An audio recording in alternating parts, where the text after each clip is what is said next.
जी hello. नमस्ते महाराज। नमोस्तु महाराज, I am sorry, नमोस्तु महाराज। महाराज जी, मैंने अभी कुछ महीनों पहले एक एनजीओ ज्वाइन किया है एनिमल वेलफेयर का। तो उसमें क्या होता है कि हम डॉग्स को या किसी भी जानवर को जो परेशानी में होता है उसको डॉक्टर से इलाज कराते हैं, उसकी केयर करते हैं। बट महाराज, मेरा सवाल ये है कि कभी कभार उन जानवरों की कंडीशन इतनी ख़राब हो जाती है कि वो तड़पते हैं, बहुत बार बहुत पीड़ा सहन करते हैं वो। तो डॉक्टर्स ये डिसीजन लेते हैं कि उनको यूथेनाइज कर दे, आई मीन उनको इंजेक्शन दे के मार देते हैं।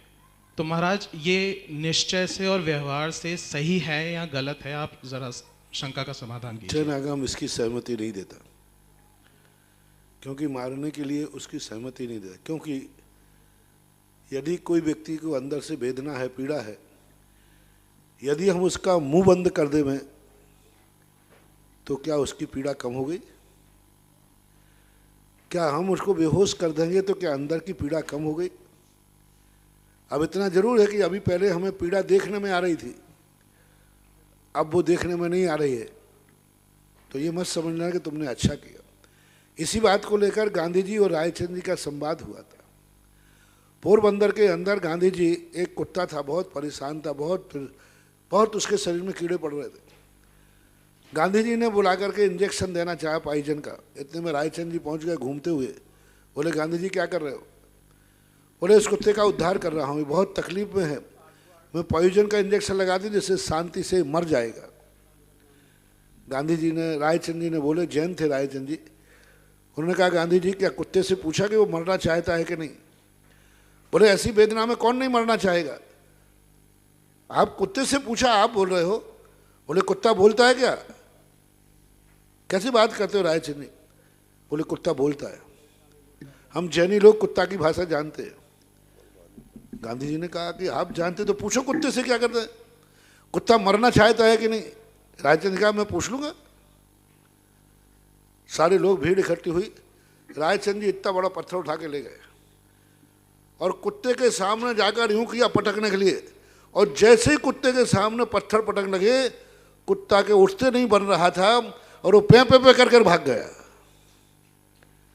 गांधी जी ने, रायचंद जी ने कहा, देखा, कुत्ते ने कुत्ते की भाषा में जवाब दे दिया कि मैं मरना नहीं चाहता। यदि वो मरना चाहता तो सिर कर देता, हाँ मारो, जल्दी मारो मुझे, मैं मरना चाहता हूँ। देखा वो कितनी दीनता के साथ पे कर रहा है, मुझे मत मारो, गिड़गिड़ा रहा है, इतनी दीन वृत्ति से वो देख रहा है, मुझे मत मारो, मुझे जिंदा रहने दो, और कह करके चला गया। इसका सिद्ध गांधी जी ये मरना नहीं चाहता। उसी बात को लेकर बताते, गांधी जी अहिंसा से प्रभावित हुए थे और रायचंद जी को अपना गुरु माना था। बोले, ये तो हमसे बहुत बड़ा पाप हो जाता, बहुत बड़ा पाप हो जाता, कुत्ता तो मरना नहीं चाहता और मैं मार डालता।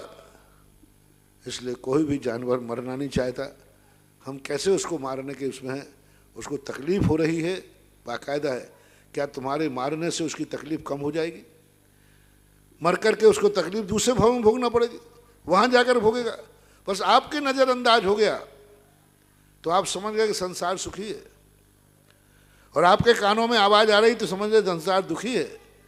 नहीं, ऐसा कोई भी नहीं है, बल्कि बेहोश करने के बाद ज़्यादा ताकत। आपने देखा जिस समय बेहोशी ऑपरेशन के लिए किया जाता है, बेहोशी का मरीज 6 महीने में जाती है, और खून निकाल लिया जाए तो 1 हफ्ते में वो खून की पूर्ति हो जाती है, और बेहोशी में जो खून जलता है उसकी कमजोरी 6 महीने में जाती है। इससे जैन आगम किसी भी अपेक्षा से किसी को मारने की अनुभूति किसी भी दशा में नहीं दे सकती। ऐसा महाराज जी, एक सवाल और है कि अगर जैसे एनजीओ के जो मेंबर्स हैं वो ये काम करते हैं या उसको सपोर्ट करते हैं इस चीज़ को, तो मैं मतलब किस तरह से, मतलब मुझे इसमें क्या अपने करना आप को चाहिए? आप बचाने में सहयोग दें, मारने में नहीं।